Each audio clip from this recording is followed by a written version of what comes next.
Chris Glaize, he's the head coach of the Brookville Bees. They take on Rustburg on Monday. Coach Glaize, in his first year, has been very gracious to me on the Sports Buffet podcast, and we definitely appreciate his time. He talks about what the Bees continue to need to do to be successful. We also talk a little bit about the district tournament, and we talk about some just coaching strategies, how much trickles down from the bigs into high school ball. Chris Glaize on the Sports Buffet podcast. Chris Glaize and the Brookville Bees begin the Seminole District tournament on Monday. Rustburg will be the opponent. Coach Glaize joins me here on the Sports Buffet podcast, and I guess first question is, how well do you feel like you guys need to do in the tournament to get into the regionals, or has that kind of already been said, and how much do you want your guys to know?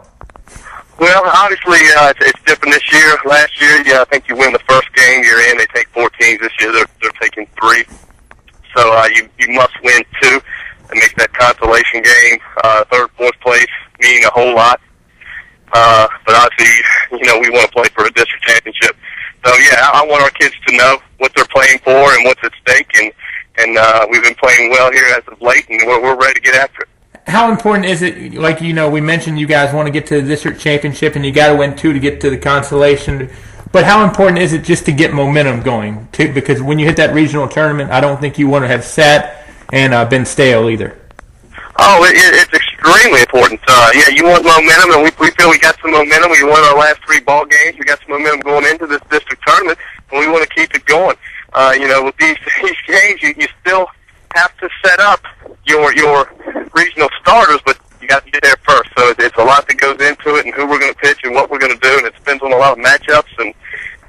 But momentum is a key thing, and we're striving for that. Barry Godsey and Rustburg are the first opponent for you guys. What worries you about Coach Godsey's squad? Well, Coach Godsey's been doing this a long time. He knows exactly what he's doing. Those kids are well coached, and he gets those kids to play hard. Worried about a lot of things. Those guys swing the bats very well. They don't strike out a lot.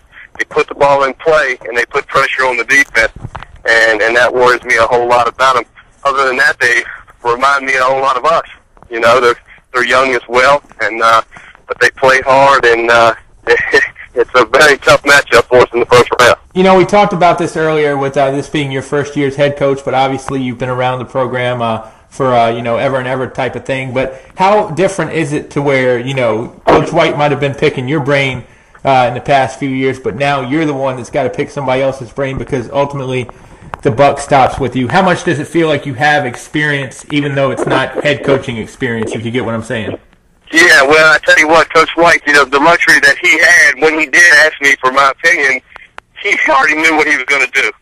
Okay, so he just wanted to make sure he groomed me and mentored me as to what you need to start thinking of in the future, and you're setting up your pitching and how you're going to go about this district tournament. So, but he prepared me, and there's no doubt about that. And I watched and listened and learned everything he does. Even Coach Thacker over at Forest, that we have watched him, how he sets up his pitching, how he does his thing. I learned from these guys that's been around a long time. They know exactly what they're doing, and no such as Coach White. I learned a ton from him, and I think I'm prepared. And, when you pick the brain of Coach Yost, are you just trying to better him as a coach, or do you really want to know what he thinks just to maybe, change a decision or two? No, I don't think I need to make him a better coach. He is a knowledgeable guy, and he works well with the kids, especially pitching, but he does a little bit of everything. He is a wonderful coach, and we are very lucky. I'm lucky to have him in my first year. He does exactly what he's supposed to do, and giving ideas to me, and they're good ideas, and we bounce them off each other. So no, he doesn't need any help from me. He's a heck of a coach. There might be other coaches, too, that you could get that I don't want to say would be better, but, are very knowledgeable coaches. But I know you guys like to bring in people that have played for the program, like a lot of teams do. Talk about maybe the importance of getting a guy that has played for the program over somebody that, might be extremely knowledgeable and extremely good coach, but they don't know the Brookville way, per se. Yeah, well, we bring guys in that care and love the program and want the best for the program. That's what we have from our JV staff on up to the varsity staff. Everybody that's in this coaching program has played for Brookville. Everybody on this coaching staff loves Brookville and wants to see us do well and there's no motivation needed. We went to school here. We're proud to be from here, and it's just a blessing for all of us to coach together and be able to come back and be together and coach this baseball team. When when you get farther away and you get outside of playing days, because I'm an alum of Jefferson Forest, and I didn't play per se, but I didn't like Brookville when I went there. Now I find you guys not only tolerable but nice people and fun to deal with and everything like that. How important is it to separate a rivalry, but then at the same time have respect and actually kind of like the other guys, or would you rather have it let's hate them and beat them 24-1? Well, I tell you, man, it goes back to when you're a player. You're just born to hate each other. Those guys are born to hate us, and we're born to hate them. But as you get older, the respect comes in. And I tell you what, though, but our kids, I'm teaching them, they better respect those guys over there because they play the game the right way. They do everything right. They don't beat themselves. They play the game the right way. So there's a respect factor from Brookville towards those guys. And they're very good. But, of course, they want to be, it's their arch rival. It's like the evil empire, per se. But the older I've gotten, it was as heated as when I played as anything.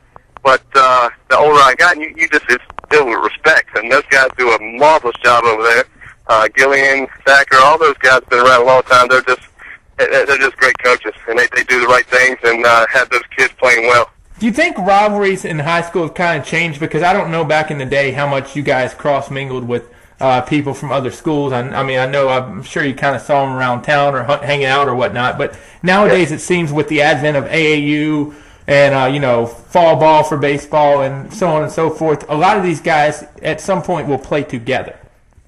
Yeah, that's the thing. They play together summer ball. They play against each other in summer ball. They know a whole lot about each other. Yes, I guess friendships do develop because of that. So I don't know if it's as heated as it once was. And maybe that's summer programs and AAUs and such. That maybe that has something to do with it. But I don't know if it's as heated as much as it used to be back in the day. Let's talk about the other district quarterfinals happening on Monday. I'll just get your take on a couple of them. EC Glass is playing Heritage. EC Glass is the number 2 seed. Heritage, though, like a lot of people have been telling me, they don't quit and they play people tough. Kind of break down that matchup, if you would. Wow, yeah. You don't know what Coach Brown's going to do, who they're going to throw in the first in that game. You'd imagine he's going to throw Andrews, but you never know. Those guys are extremely aggressive at the plate. And I'm going to tell you what, they play hard for Coach Brown, and they are going to be a tough out for anybody in this district. Heritage, again, Coach Knight just knows the game. He's probably forgotten more baseball than I'll ever know, but he has those guys ready to play. And again, like you said, they don't quit. They play the whole 7 innings, and they're ready to beat you at any time and can beat you at any time.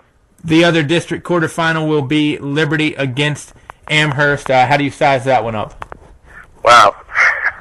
Well, anytime you got Adams on the mound for one team, you definitely have an upside to you, but you don't know what their rotation is going to be come the tournament. But anytime Chris Adams takes the mound, wow, that's huge.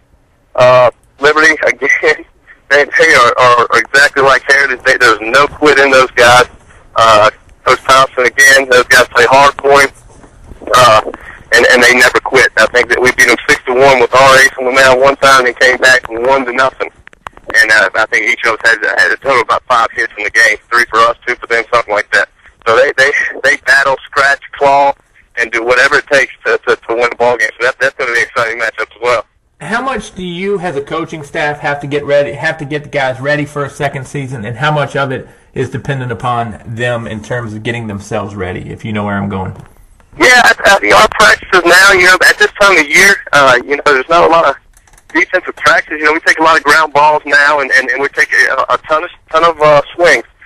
We go to the right spots. We do the right things. It's just a matter of staying fine-tuned and getting ready to play. Mentally, it's just like another ball game. We're going to have to treat it the Brookville way, and we're going to have to scratch runs across. Mentally, can you tell how good your team? How long does it take for you to tell how good or what type of mindset your team is at the start of a game? If you kind of can you pick it up before the first inning is over? Well, yeah, most of the time, they scare you a little bit, but this is a quiet group, and they're business as usual every day. They love the game. They're not a lot of rah-rah in them, not a lot of screaming and yelling, but they're business as usual, and they understand what we need to do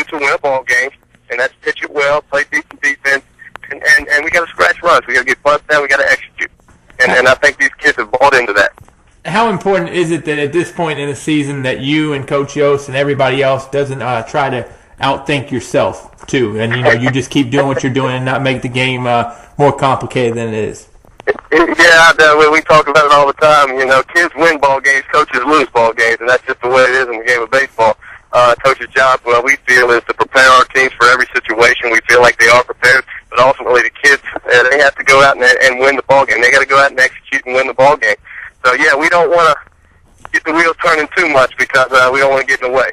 I don't know if this is a trickle-down effect because I don't get to see as much college and high school baseball as I used to, but, a lot of the major leagues now do something that they never used to do to the degree they do, and that is shift to the point to where they will leave a side of the infield almost open. Has that made its way down all the way to high school? No, I haven't seen it yet. Because you don't know.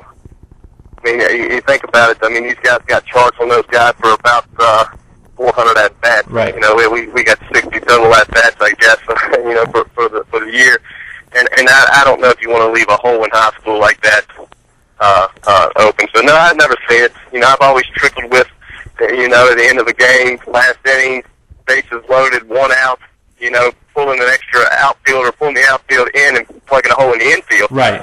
I've always thought about that if the situation never occurred, but because of these fly ball beats you anyway, you just try to plug a hole in the outfield. But no, I don't think we've ever thought about moving an infielder over, and I haven't seen it in the district this year at all. Well, and I don't think a lot of people wonder when they see a hole to the infield open, they'll say, well, why didn't he just hit it, right there? But I think the casual fan doesn't realize, it's not that easy.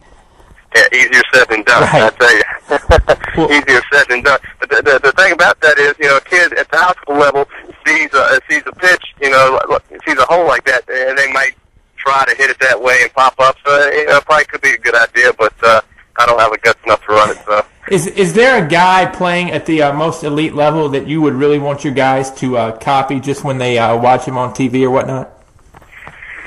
Wow. Well, I'm a big Oriole fan, right now, and you're happy then. Oh yeah, extremely happy. Then we're waiting for the wheels to fall off. That's what Oriole fans do. We start off pretty well, and we wait for the wheels to fall off, but they keep on chugging along. But I'm watching Adam Jones play right now, and he plays the game with so much flair, and you can just tell he's having a great time. He's getting paid to play a game that he loves. He's doing extremely well. He hustles on and off the field as a major leaguer. Then there's Bryce Harper. He instantly became one of my favorite players, hitting the ground ball back to the pitcher and sprinting it out to first base, playing the game hard. These guys play the game because they love it. And, that's what I want my kids to get out of it. Play the game because you absolutely love it. Coach, best of luck against Rustburg, and onward and upward from there, and we'll talk to you down the road.